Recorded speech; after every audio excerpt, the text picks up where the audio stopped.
Why has this island, covered under layers of ice, suddenly become the center of the world's attention? What is the reason that America is so aggressively chasing Greenland? The real reason is far more important than minerals, oil, or even American security. So important that it could change the entire global order. Viewers, Greenland is the world's largest island, located near the North Pole. Around 80% of its area is covered with a thick layer of ice. Although in terms of total area it is larger than Saudi Arabia, Mexico, and Indonesia, the amount of land suitable for living is extremely small. That is why only about 57,000 people live in all of Greenland, mostly along the coastal belt where ice is relatively less. As far as temperature is concerned, minus 30 degrees Celsius is considered normal here, while in the northern regions, minus 50 degrees Celsius is a daily routine. Summers here last only as long as winters do in the Middle East.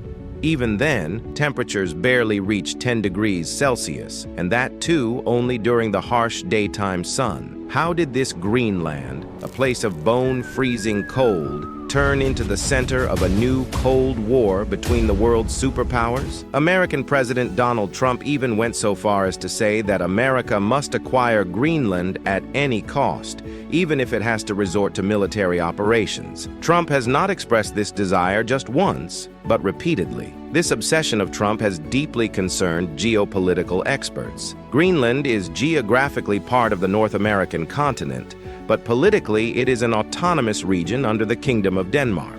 Trump wants Greenland to become part of the United States of America. However, it is important to note that Trump is not the first person to express such a desire. America has always considered Greenland an essential part of its national security. Until 1867, Alaska was part of Russia, and then America bought it at a rate of just 2 cents per acre. This is because America has always wanted to establish its dominance in the Arctic region. At that time, efforts were also made to buy Greenland and Iceland, but the American Congress ridiculed the plan. Later, in 1910, U.S. President William Howard Taft tried to acquire Greenland, but this attempt also failed. The real turning point came during World War II when Germany occupied Denmark. At that time, America took Greenland's security into its own hands to prevent Nazi forces from building bases there. After the war ended in 1946, American President Harry Truman offered Denmark $100 million in gold in exchange for Greenland. Denmark refused to sell its land, but allowed America to establish military bases there. So one thing is clear: Trump's method may be wrong, but he is not the first U.S. president to try to obtain Greenland. When looked at closely, there are several reasons behind Trump's tough rhetoric. After the arrest of Venezuela's President Nicolas Maduro and subsequent actions to take control there, he has also increased pressure regarding Greenland. One reason for this is national security. Greenland's location in the Arctic places it almost directly between Russia and the United States. From a military perspective, whoever holds control over Greenland automatically gains a stronger strategic advantage over the entire Arctic region. Although American forces are already present in Greenland, with nearly 10,000 American soldiers stationed at the Patuxent Space Base, the question arises: what is America afraid of? The real issue is that Greenland is under Danish control, but its people have long desired independence. Denmark is not a powerful kingdom. It spends nearly half of its budget on Greenland, yet Greenland has no independent army. Trump is worried that if Greenland were to become independent tomorrow, it might demand the removal of American bases or sharply increase the rent. That's why America wants to have full control over Greenland. Another point is that Greenland doesn't have its own army. The Danish defense forces are stationed there,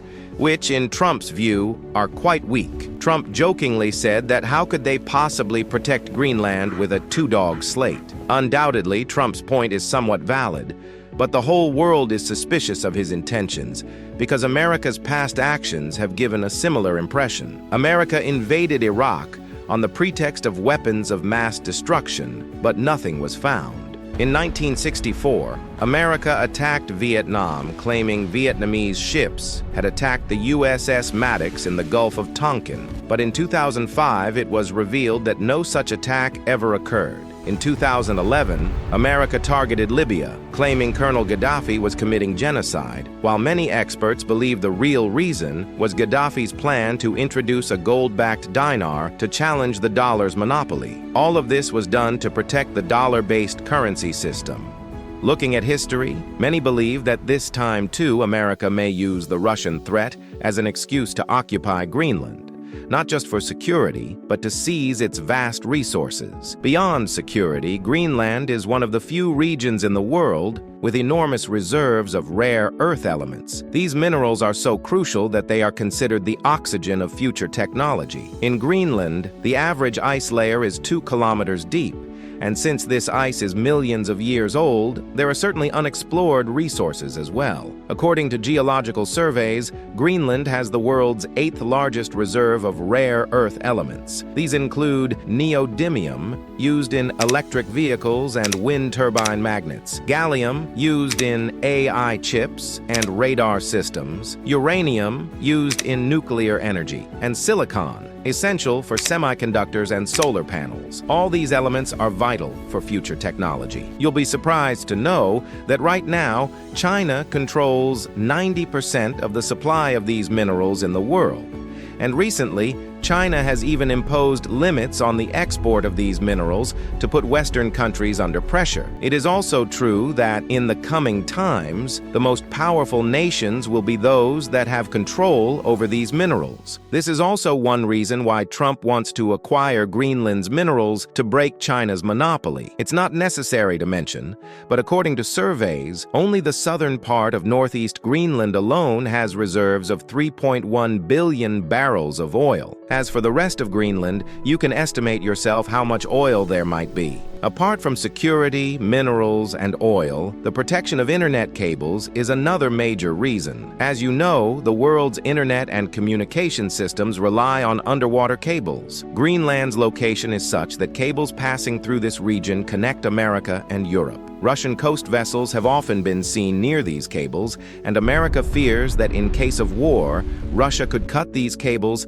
and disrupt the communication system. America believes that if Greenland is under its control, these cables in the Arctic Ocean will remain secure. Moreover, if you look at the globe, Greenland sits at the very top of the world. The Patuxent Space Base houses an upgraded early warning radar system, UEWR, capable of detecting any intercontinental ballistic missile launched from Russia immediately after launch. Such missiles would pass over Greenland rather than the Pacific or Atlantic. Without control over Greenland, America's mainland would face a direct threat. The most important reason, rarely discussed, is the new trade route. For centuries, humanity has searched for the shortest route between Europe and Asia. In the past, ships had to circle Africa or South America. The Suez and Panama canals reduced journeys from months to weeks. However, the Arctic Ocean route remained permanently blocked by ice,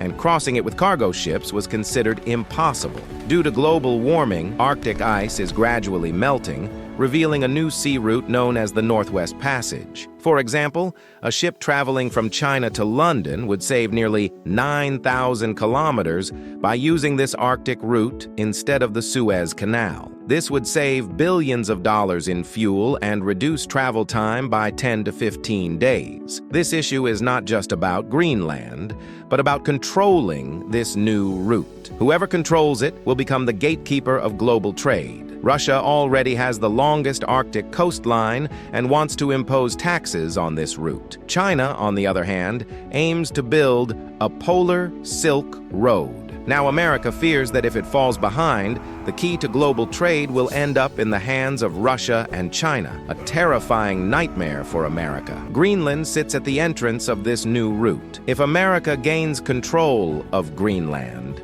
it would act like a toll plaza for this new maritime highway. Experts estimate that within 10 to 20 years, melting ice will make the Northwest Passage commercially viable. However, if America acquires Greenland, experts believe it could trigger a new global conflict. Denmark is a NATO member, and its prime minister has clearly stated that if America forcibly occupies Greenland, it would mean the end of NATO. NATO's core principle is that an attack on one ally is considered an attack on all. If America attacks its own ally, Denmark, NATO could collapse from within. If Trump succeeds and Greenland comes under American control, the consequences would be severe. First, America would become the sole Arctic superpower. Second, centuries-old trust between Europe and America would be destroyed. Third, America could become the undisputed king of minerals, dealing a major blow to China. Fourth, mining in Greenland could devastate its ecosystem, affecting the entire world. Fifth, the local population could lose its centuries-old culture and freedom. Melting Arctic ice is opening new routes but also creating new dangers. If this happens, a mindset similar to World War I and II could re-emerge, where the powerful attack the weak and seize their land. It would not be wrong to say that whatever decision is made about Greenland will shape the next 100 years of global history. Whether this decision leads to peace or World War III, only time will tell.